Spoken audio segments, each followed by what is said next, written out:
सबले बढ़िया छत्तीसगढ़िया। मैं चाहूंगी आप मेरे साथ रिपीट करें, छत्तीसगढ़िया सबले बढ़िया, बहुत बढ़िया। नमस्कार, मैं हूं आप सभी के साथ प्रीता उपाध्याय दीक्षित और आप सभी का बहुत स्वागत करती हूं बीएसटीवी के इस खास प्रोग्राम जिसका नाम है छत्तीसगढ़ का मैनिफेस्टो कार्यक्रम, जिसमें हम बात करेंगे आपके सरोकार की। तो कार्यक्रम का हम आगाज करेंगे, लेकिन उससे पहले मुझे आप सभी की अनुमति चाहिए। और आपको तो पता है कि कार्यक्रम शुरू करने की अनुमति कैसे मिलती है, जाहिर है आपकी तालियों के साथ। तो जोरदार तालियां बजाइए और इस कार्यक्रम को शुरू करने की हमें अनुमति प्रदान कीजिए। तो आप सभी की हमें अनुमति मिल चुकी है, लेकिन तालियों की गड़गड़ाहट इतनी तेज नहीं थी। एक बार आप सभी से आग्रह करूंगी, एक बार जोरदार तालियां बजाइए। बहुत बढ़िया। तो जैसा कि आप सभी जानते हैं कि बीएसटीवी को शुरू हुए अभी कुछ ही समय हुआ है, या यूं कहे कि अभी तो हम शैशव काल में ही हैं। लेकिन हम शैशव काल में हैं तो क्या हुआ, आपका जो इतना प्यार हमें मिल रहा है, आपकी इतनी आत्मीयता में हमें मिल रही है, उससे लगातार हमें प्रेरणा मिल रही है। और आपकी इसी ताकत के साथ आपका जो प्यार और समर्थन हमें भरपूर मात्रा में मिल रहा है, उसी के साथ अब हम सरोकार की पत्रकारिता भी बखूबी ढंग से कर पा रहे हैं। तो जैसा कि आप सभी को पता है कि छत्तीसगढ़ में इस साल चुनाव है, चुनावी साल है, शंखनाद हो चुका है, सभी दल अपनी अपनी तैयारियों में हैं और सभी दल पूरी ताकत चुनाव में झोंक रहे हैं। और चुनाव का एक विधिवत मैनिफेस्टो होता है और आज इस मंच पर, बीएसटीवी के इस मंच पर हम भी एक मैनिफेस्टो बनाएंगे। और यह मैनिफेस्टो आम नहीं होगा, यह मैनिफेस्टो बेहद ही खास होने वाला है, क्योंकि यह मैनिफेस्टो आप बनाएंगे, यानी जनता बनाएगी। तो आप क्या चाहते हैं, किन मुद्दों पर चुनाव होने चाहिए, इस संवाद का सेतु बीएसटीवी बन रहा है और इसी सिलसिले में इस कार्यक्रम की शुरुआत की गई है। तो इस कड़ी में, इसी क्रम में ये कार्यक्रम राजधानी रायपुर में रखा गया है और इस कार्यक्रम के जरिए, छत्तीसगढ़ मैनिफेस्टो के जरिए हम आपसे संवाद करेंगे। सार्थक संवाद होगा, आपकी राय जानेंगे, आपकी राय शुमारी लेंगे और उसको फौरन मुख्यमंत्री जी तक पहुंचाने की हम कोशिश करेंगे, काम करेंगे। तो आज के इस कार्यक्रम के बारे में मैं थोड़ा सा आपको बता दूं। अलग अलग क्षेत्र के जनप्रतिनिधि होंगे हमारे साथ, राजनीतिक दिग्गज होंगे, समाज सेवी होंगे और समाज में अलग अलग क्षेत्रों में जो उत्कृष्ट कार्य कर रहे हैं, तमाम वो जनप्रतिनिधि भी हमारे साथ होंगे। तो कुल मिलाकर ये जो संवाद आज होने वाला है, ये सियासी तो होगा ही, सियासत के मुद्दों पर तो बात होगी ही, साथ ही विकास के मुद्दों पर बात होगी, जो विकास के दस्तावेज बनेंगे। जय जोहार संगवारी हो, मैं हूं दावनी पंजारे। आप जम्मू लोगन मन के स्वागत है बीएसटीवी के खास कार्यक्रम छत्तीसगढ़ के मैनिफेस्टो में। तो हम बात करबो छत्तीसगढ़ के संस्कृति के, छत्तीसगढ़ के राजनीति के, एक संगे है छत्तीसगढ़ के कला संस्कृति के अलावा छत्तीसगढ़ के भविष्य के, जेमा हमन मन के संग अलग अलग पहुना मन ह जुड़ी अपन अपन अलग अलग अनुभव व एक तरह से जो राय है ओला तको साझा करी। तो सबले पहले मैं कार्यक्रम ला आगू बढ़ाता हूँ। एक पहले एक वीडियो जो है आप मन ला घलो दिखाता। अंधियारे दौर में सूरज चमकाया है, छत्तीसगढ़ में नया सवेरा लाया है। जिसका जितना हक बढ़कर पाया है, हर वर्ग को उसने न्याय दिलवाया है। हमको ये मंगल दौर स्वीकार है, ये लोगों के भरोसे की सरकार है। किसानों की सूची कर्जा माफ किया, हर घर का बिजली बिल हाफ किया। जितना था वादा सब संभव निभाया है, विस्थापितों की जमीनें भी लौटाया है। देश में छत्तीसगढ़ का रोशन नाम है, आदिवासी के उपज को मिलता दाम है। कंगन वाले हाथों में भी अब काम है, अनुगुंजित चहुं दिशा में भांचा राम है। युवाओं के हक में अब रोजगार है, ये लोगों के भरोसे की सरकार है। ये बाबा घासीदास का अभिमान है, निज गौरव का बढ़ता स्वाभिमान है। नजरों में सरकार के सब समान है, हर मेहनत कश का पूरा सम्मान है। गांधी के रास्ते पर योजनाएं बनती है, हर निर्णय पर खुशी यहाँ बिखरती है। निर्भीक होकर बहनें माताएं चलती है, कौशल से अपने भविष्य को गढ़ती है। महिलाओं के हाथों अब स्वरोजगार है, ये लोगों के भरोसे की सरकार है।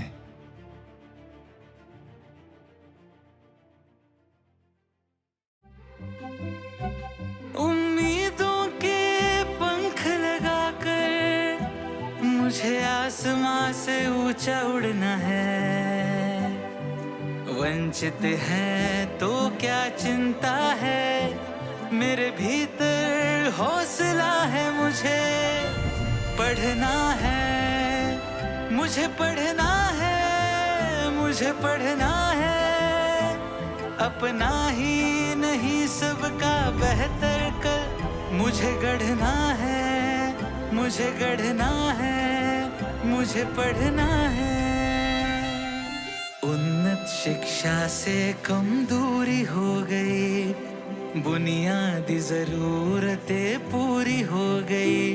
मेरे मुट्ठी में है बंद सितारे, सफलता के पर्वत पर चढ़ना है, मुझे पढ़ना है।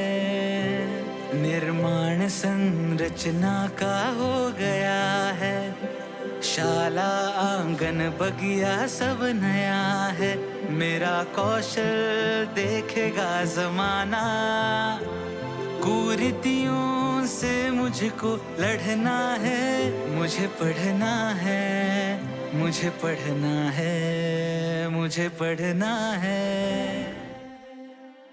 कार्यक्रम के बेला ला आगू बढ़ाए से पहले मैं यहाँ चाहूँ कि हमारे जो स्टेट एडिटर है वो हा घलो मंच में आए। एक संगे ही आप मन बता दन कि पहली सत्र की शुरुआत हमन हा करेल जाथन, जेमा हमन हा चर्चा करबो कि कितना बदला छत्तीसगढ़। और ये चर्चा में हमार दू जन पहुना घलो हवे, जेला घलो मैं हम मंच में बुलाना चाहूँ। पहली तो कांग्रेस जो हवे ओकर मन के संचार प्रमुख सुशील आनंद शुक्ला जी ला मैं हम मंच में बुलाना चाहूँ।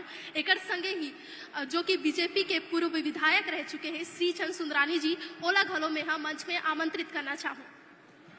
सत्ता पक्ष भी मंच पर है, विपक्ष भी मंच पर है, जोरदार तालियां।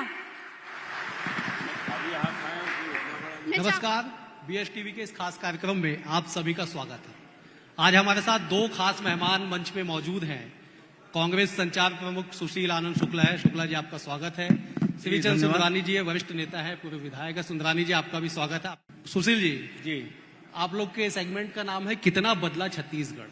जी, क्या लगता है आपको कितना बदला छत्तीसगढ़?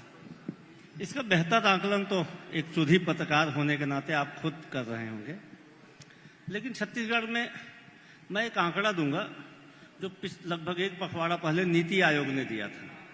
वो आंकड़ा यह बताने के लिए पर्याप्त है कि कितना बदला छत्तीसगढ़। नीति आयोग ने अपनी रिपोर्ट में कहा है कि 40 लाख लोग छत्तीसगढ़ में पिछले 4.5 साल में गरीबी रेखा के ऊपर आए। यह आंकड़ा अपने आप में पर्याप्त है छत्तीसगढ़ के 4.5 साल में बदलाव के। दूसरा, आजादी के बाद सन 1972 के बाद जो मेरा बर्थ ईयर है, पहली बार देश में बेरोजगारी दर 8.5% है। उस स्थिति में भी छत्तीसगढ़ की बेरोजगारी दर पिछले 8 महीने से 0.5% से कम है। ये बताता है छत्तीसगढ़ की बदलाव को। वही छत्तीसगढ़ है, वही राज्य है, वन भी वही है, वन संग्राहक भी वही है। जो वनोपज होते थे, मात्र 7 वनोपज की खरीदी होती थी। आज छत्तीसगढ़ में 65 से अधिक वनोपज की खरीदी होती है। ये बदलाव हुआ है छत्तीसगढ़ में। 2018 के पहले छत्तीसगढ़ की बेरोजगारी दर 22% थी। यदि वो आज 0.5% है तो छत्तीसगढ़ में बदलाव हुआ है। एक और बदलाव, 2018 के पहले छत्तीसगढ़ में जो हमारी प्रमुख फसल है किसान, धान, उसमें लगभग 12 लाख किसान पंजीयन कराते थे और 7 से 8 लाख किसान धान बेचते थे। पिछले वर्ष छत्तीसगढ़ में 24.5 लाख किसानों ने धान बेचा। ये हुआ है बदलाव। औसत आंकड़ा रमन सरकार के समय का जो आता है 50 लाख क्विंटल का आता है। पिछले वर्ष 107 लाख मीट्रिक टन, इस वर्ष 125 लाख मीट्रिक टन धान की खरीदी हुई। आने वाले समय में 20 क्विंटल प्रति एकड़ धान की खरीदी होगी।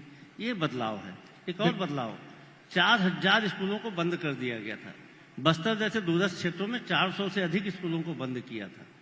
आज ये छत्तीसगढ़ में उन 4000 बंद स्कूलों को लगभग पूरे के पूरे फिर से सब शुरू कर दिया जाए। ठीक है, एक बार जब आपके बदलाव के आंकड़ों से सुंदरानी जी विपक्ष कितना इत्तेफाक रखता है ये भी जान लेते हैं। सुंदरानी जी, तमाम आंकड़े आपके सामने पेश किए गए, क्या लगता है आंकड़े केंद्र सरकार के द्वारा है, जैसा सुशील जी ने जिक्र किया, कितना इत्तेफाक रखते हैं आप?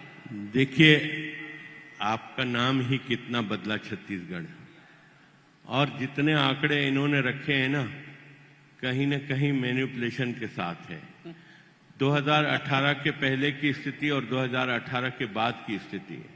अगर निश्चित रूप से छत्तीसगढ़ बदला की बात करते हैं तो छत्तीसगढ़ बदलापुर बन गया, छत्तीसगढ़ घटनाओं का छत्तीसगढ़ हो गया, चाहे वो सामूहिक बलात्कार की घटना हो रही हो, चाकूबाजी की घटना हो रही हो, भिलाई में हत्या हो जाती है, रायपुर में हत्याओं का दौर हो जाता है, लूट खसोट पूरे प्रदेश में है, शराबखोरी, कोचियागिरी, यह छत्तीसगढ़ बदला है 2018 के बाद। कहीं पे भी आप देखिए कोई आदमी सुरक्षित नहीं है। माँ बाप जब तक बच्चा घर में नहीं पहुंचता तब तक ये इंतजार करते हैं कहीं हमारा बच्चा सकुशल घर लौट आए। यही बदला छत्तीसगढ़ है। कहीं भी असुरक्षा का माहौल है पूरे प्रदेश में।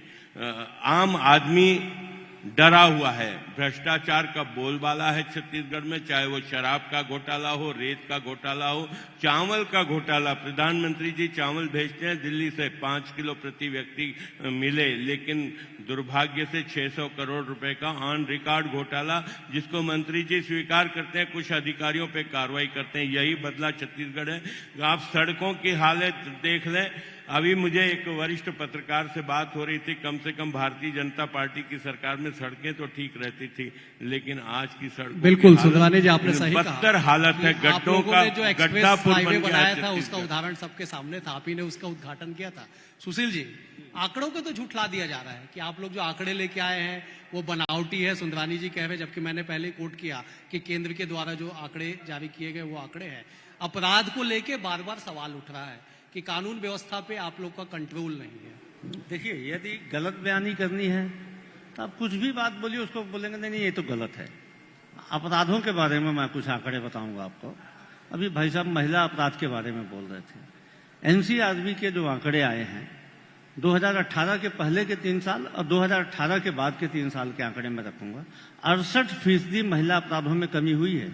ये वही छत्तीसगढ़ है जहां पे झलियामारी में, आमाडोरा में महिलाओं के साथ, मासूम बच्चियों के साथ दुराचार की घटनाएं होती थी, लेकिन उन मासूम बच्चियों के साथ जो दुराचार की घटनाएं होती थी उसके लिए एफआईआर नहीं होता था।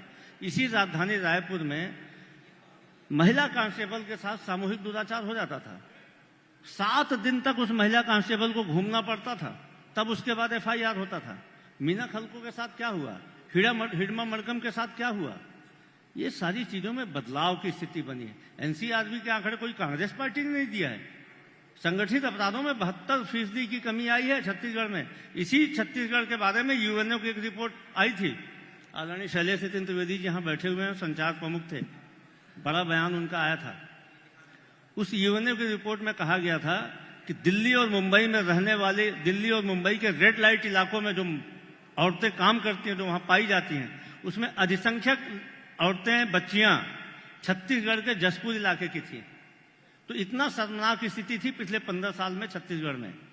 तो आंकड़ों को झुटलाना एक अलग विषय है, लेकिन तथ्यात्मक बातें करना एक अलग विषय है। मैं शिक्षा के बारे में बोल रहा हूं कि आज एक परिवार को, मध्यम वर्गीय परिवार को, अपने बच्चे को अंग्रेजी माध्यम की शिक्षा देने के लिए न्यूनतम 10,000 रुपए प्रति बच्चे के पीछे खर्चा करना पड़ता है। यदि आज स्वामी आत्मानंद स्कूल में मुफ्त में अंग्रेजी माध्यम की शिक्षा मिल रही है तो बदलाव तो हुआ है ना। 7 मेडिकल कॉलेज थे 2018 के पहले छत्तीसगढ़ में। 10 मेडिकल कॉलेज। एक मिनट, नहीं माफ करिएगा, मैं एक मिनट, तो आप नाम बताइए प्लीज। देखिए 2003, सुनिए सुंदरानी जी, एक बार जवाब आ जाने दीजिए। आप बोलिएगा, एक बार जवाब आ जाने। पहले ये 10 बोल रहे थे, 10 का नाम बता दें, मैं फिर 10 बताता हूँ कौन से झूठ बोल रहे हैं। 7 मेडिकल कॉलेज थे, जिनकी संख्या बढ़ के 11 हो गई। 3 निजी मेडिकल कॉलेज खुले हैं छत्तीसगढ़ में कांग्रेस की सरकार बनने के बाद।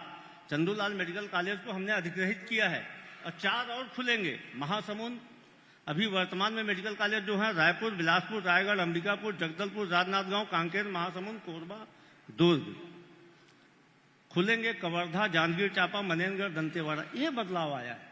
बदलाव ये आया है कि आपने 4,000 स्कूलों को इसलिए बंद कर दिया था कि वहां पे बच्चे नहीं हैं, कोई एजुकेशन था तो बोले वहां पे लड़कियां कम है इसलिए इनको बंद कर दिया जाए। हमारी सरकार बनने के बाद में लगभग 3942 स्कूलों को हमने फिर से चालू किया। ये बदलाव आया है। ये 700 से अधिक स्वामी आत्मानंद स्कूल खुलते हैं, ये बदलाव आता है। आप नक्सली क्षेत्रों में 400 स्कूलों को बंद करते हैं। उस नक्सल क्षेत्रों में यदि सड़क कनेक्टिविटी के साथ में उन 400 स्कूलों को फिर से रिस्टोर किया जाता है तो ये बदलाव आया है। सुंदरानी जी, राजनीति के चश्मे के परे आप एक जिम्मेदार नागरिक भी हैं। क्या आपको सच में ऐसा लगता है कि बदलाव जो हो रहा है वो सकारात्मक है, उसे सकारात्मकता से लेनी चाहिए? देखिए, बदलाव नकारात्मक हो रहा है, सकारात्मक बदलाव को तो सभी लोग स्वीकार करते हैं। बिल्कुल। 2018 के पहले की सरकार को कोसने के अलावा कांग्रेस पार्टी ने कुछ भी नहीं किया, या 9 साल की मोदी जी की सरकार को कोसने के अलावा इन्होंने कुछ नहीं किया। अपनी जिम्मेदारियों से भागने का काम इस सरकार ने बहुत अच्छे से किया। एक पत्र लिख देना प्रधानमंत्री जी के नाम से, इसके अलावा इस सरकार ने कोई काम नहीं किया। अपनी जिम्मेदारियों से प्रधानमंत्री आवास योजना की बात करूं, 16 लाख मकान का पैसा आता है, यहां से चला जाता है वापस, क्योंकि राजंश नहीं है।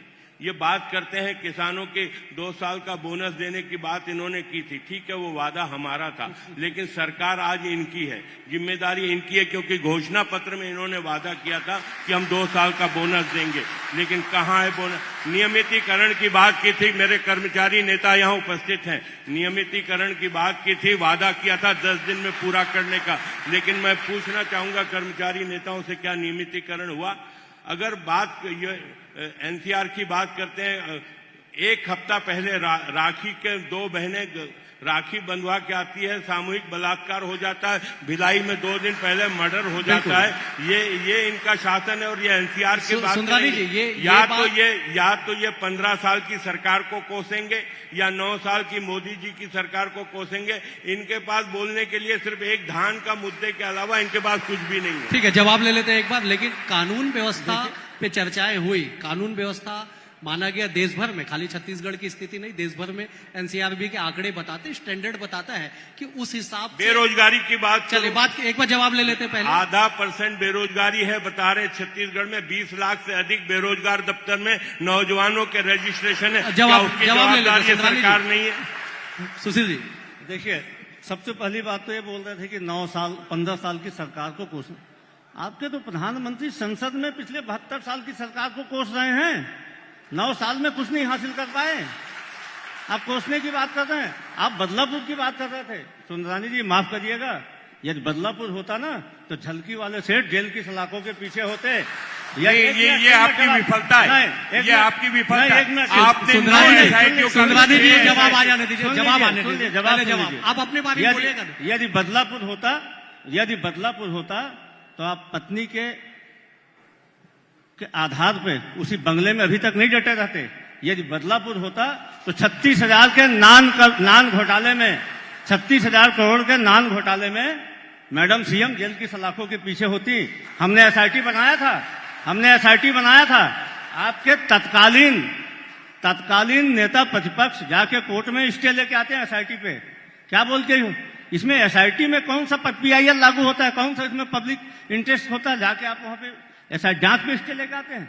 आप तो जीरम जैसे मामले में कोर्ट में जांच मत हो, आप जीरम जैसे मामले में जीरम न्यायिक आयोग में स्टे लेके आते हैं। आप तो डरते हैं। हम बदलाव नहीं करना चाहते हैं। जहां तक बदलाव का सवाल है, बदलाव छत्तीसगढ़ की जनता देख रही है, बदलाव छत्तीसगढ़ का किसान देख रहा है। ये वही राज्य है जो नक्सलगढ़ के नाम से माना जाता था, आज ये वही राज्य है जो किसानों की आय के नाम पे जाना जाता है। ये वही राज्य है जहां पे किसानों को 2640 रुपए मिलता है। और जब आपकी केंद्र सरकार 86 लाख को 61 लाख करती है, तब आपके किसी भी नेता का आज तक ऑफिशियल स्टेटमेंट नहीं आया है। आते हैं आपके केंद्रीय खाद्य मंत्री, यहाँ पे आके गलत बयानी करके जाते हैं कि अभी तक पुराना नहीं जमा हुआ। पुराने के लिए 30 सितंबर तक का समय है सुंदरानी जी, और 58 लाख मीट्रिक टन जमा हो गया 61 लाख में, मात्र 3 लाख मीट्रिक टन बचा हुआ है। जब छत्तीसगढ़ के किसानों को 20 क्विंटल प्रति क्विंटल खरीदने की बात होती तो ज्यादा बारदाना लगेगा। हमने 3.5 लाख बारदाना मांग किया, आपकी केंद्र सरकार ने 2.5 लाख कर दिया। हमने 125 लाख मीट्रिक टन का लक्ष्य निर्धारित किया, आपकी केंद्र सरकार उसमें कमी करती है। तो वैसी स्थिति, एक मिनट आधा सेकंड, तो वैसी स्थिति में आपका दायित्व बनता है, आपको यही राजनीति करना, इन्हीं 90 सीटों में आपको चुनाव लड़ना है। यहीं पर सरकार बनाने के सपने आप देख रहे हो, यहीं के लोगों के साथ धोखा करोगे, तब आपकी दलीय प्रतिबद्धता आड़े आ जाती है। तब आप किसानों के समर्थन में क्यों नहीं खड़े होते? आप बोलते हैं 16 लाख मकान, 11 लाख मकान कंप्लीट हो गया है, 7 लाख मकान आज भी प्रतीक्षा सूची में है। 3 पत्र मुख्यमंत्री ने लिखा है, आपके प्रधानमंत्री जी आए थे, 4 करोड़ प्रधानमंत्री आवास को उन्होंने दम्भ भरा था, लेकिन छत्तीसगढ़ के आंकड़ेबाजी में क्यों चुप रहे? क्योंकि उनके अंदर में मन में चोट था, उन्हें मालूम था कि 7 लाख प्रधानमंत्री आवास आज भी हमने स्वीकृत नहीं किया। जवाब ले लेते, लेकिन सुंदरानी जी एक सवाल मेरा ये भी है कि राज्य बनाम केंद्र, ये 2019 के बाद से लगातार हम लोग देखते आ रहे हैं। चावल के मसले पे सबसे पहले विवाद खड़े हुआ, ये क्यों, ये स्थिति ऐसे क्यों बन रही है? अगर छत्तीसगढ़ में विकास हो रहा है, छत्तीसगढ़ कितना बदला, इस विषय पे हम चर्चा कर रहे हैं, तो एक जो व्यवस्था है, संघीय व्यवस्था, उसके तहत काम होने चाहिए। राज्य बनाम केंद्र क्यों हो जाता है? कभी कभी अपनी विफलताओं को छुपाने के लिए दूसरे पे दोष मढ़ दिया जाता है। ये 2018 के बाद ही 2019 से ही ये राज्य वर्सेस केंद्र की बात शुरू हुई, इसलिए हुई कि भूपेश बघेल की सरकार हर मोर्चे पे विफल है, और अपनी विफलताओं को छुपाने के लिए वो सीधा मोदी सरकार पे हमला करके। सुंदरानी जी मैं टोक रहा हूं आपको, 2019 में 18 के लास्ट में सरकार बनी, 19 के पहले महीने से, जनवरी से ही राज्य बनाम केंद्र हो गया। एक महीने में सरकार ने ऐसे कौन से पैरामीटर पे आप लोग टेस्ट कर लिए कि सरकार फेल हो गई, इसलिए अपनी विफलता को छुपाने के लिए केंद्र तक पहुंच गई? आप ये बताइए, पिछले जब 2018 से लेकर 2003 तक डॉक्टर रमन सिंह जी की सरकार रही, 2004 तक डॉक्टर रमन सिंह जी की सरकार रही, लेकिन कभी भी केंद्र वर्सेस राज्य टकराने की बात नहीं थी। हमेशा मनमोहन सिंह जी का उन्होंने सम्मान किया, मनमोहन सिंह जी की सरकार का उन्होंने सम्मान किया। अगर इसको ऐसा पलट के देखें कि मनमोहन सिंह की सरकार ने साथ दिया, अटल जी की सरकार भी रही, 5 साल अटल जी की सरकार रही, 10 साल तक यूपीए 2 और यूपीए 1 यूपीए 2 की सरकार रही। कभी मनमोहन सिंह जी के ऊपर, कभी रमन सिंह जी ने कोई पत्र लिखकर उनके ऊपर आरोप प्रत्यारोप किए क्या? यह सरकार सिर्फ अपनी चमड़ी बचाने के लिए, किस क्षेत्र में यह सरकार क्यों नहीं जवाब देते 2000 करोड़ के शराब घोटाले का? भाई ले लेते जवाब जी, वरिष्ठ प्रवक्ता हैं, क्यों नहीं चावल घोटाले का जवाब देते हैं? क्या ये घोटाले कम है? गरीब छत्तीसगढ़ की गरीब जनता का पैसा आप यूपी के किसान को जाके मुआवजे के रूप में 50 लाख देते हो, और छत्तीसगढ़ में किसी की मृत्यु हो जाती तो 4 लाख और 5 लाख की बात करते हो। क्यों नहीं छत्तीसगढ़ के? आप जवाब ले लेते। छत्तीसगढ़िया हो ना, आप छत्तीसगढ़िया होने का दम्भ भरते हो ना, क्यों छत्तीसगढ़ के साथ दूसरे दर्जे का व्यवहार करते हैं? आप छत्तीसगढ़ का पैसा दूसरे राज्यों में जाके खर्चा करते हैं। यहाँ के गरीब कमाई का, गाड़ी कमाई का गरीब का पैसा आप यूपी में जाके, असम चलिए में जाके अब जवाब ले लेते, बात तो वही आ रही है। सुशील जी, तो आना चाहिए ना। सुशील जी, छत्तीसगढ़ियावाद को लेके बीजेपी की ओर से लगातार सवाल उठाए जा रहे हैं, जबकि छत्तीसगढ़ियों का, हम सबका मूल अधिकार है कि छत्तीसगढ़ियावाद को प्रमोशन मिले, प्रमोट हो, आगे बढ़े, लेकिन बार बार छत्तीसगढ़ियावाद और जो तमाम आरोप लगा रहे हैं कि सरकार अपनी विफलता के लिए केंद्र के माथे पे मर देती है और केंद्र को पत्र लिख के तीसरी कर लेती है। अवधेश जी, लगभग 1.5 दशक से तो मैं भी जानता हूं कि आप पत्रकार हैं, और 15 साल तक भारतीय जनता पार्टी की सरकार थी। इन 15 सालों में आपने छत्तीसगढ़ियावाद शब्द सुना था क्या?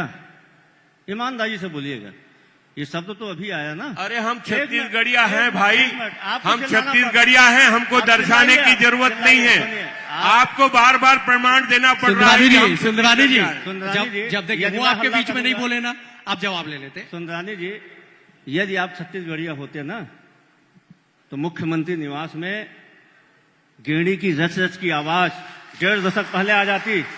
यदि आप माफ करिएगा, यदि आप छत्तीसगढ़िया होते ना, तो तीजा पोरा महोत्सव मुख्यमंत्री निवास में 1.5 दशक पहले से मनाया जाता था। यदि आप छत्तीसगढ़िया होते ना, तो आज जो तीज का अवकाश है, आज ही तीजा है, ये अवकाश 1.5 दशक पहले छत्तीसगढ़ राज्य का निर्माण क्यों हुआ था? छत्तीसगढ़ राज्य समृद्धि के रूप में, संस्कृति के रूप में, अंचल के रूप में, अपनी भाषा के रूप में, अपने खान पान के रूप में अपनी एक अलग पहचान रखता था। अविभाजित मध्य प्रदेश के समय भी, सीपी बरार के समय भी। लेकिन छत्तीसगढ़ राज्य का निर्माण बनने के बाद आपने क्या किया? आपने छत्तीसगढ़ियों को दबाया। भगवान राम का ननिहाल छत्तीसगढ़ भूपेश बघेल के मुख्यमंत्री बनने के बाद नहीं हुआ। ये सनातन अनादिकाल से है भगवान राम का ननिहाल छत्तीसगढ़। लेकिन 15 किलोमीटर दूर राजधानी में माता कौशल्या का मंदिर जीर्ण शीर्ण अवस्था में पड़ा हुआ था। आप बोलते हो आप छत्तीसगढ़िया हो। आप छत्तीसगढ़िया नहीं हो। आपने छत्तीसगढ़िया संस्कृति को दबाने का काम किया। आपने क्यों गौ माता की सेवा? सुशील जी, वक्त की और हमको वक्त की नजाकत को भी समझना होगा। 10-10 सेकंड में आप लोग का जवाब। सुंदरानी जी, छत्तीसगढ़ कितना बदला? आप असहमत हैं कि नहीं बदला? 18 में आप लोगों ने जहां छोड़ा था शायद वहीं पे था। 10 सेकंड में। देखिए, इन्होंने भगवान राम की बात की, छत्तीसगढ़ का भाषा राम की बात की, इन्होंने कौशल्या माता की बात की। ये 2018 के बाद आए हैं क्या? अच्छा, भाषा राम उसके पहले मेरी बात पूरी करने दो। मेरी बात पूरी कर।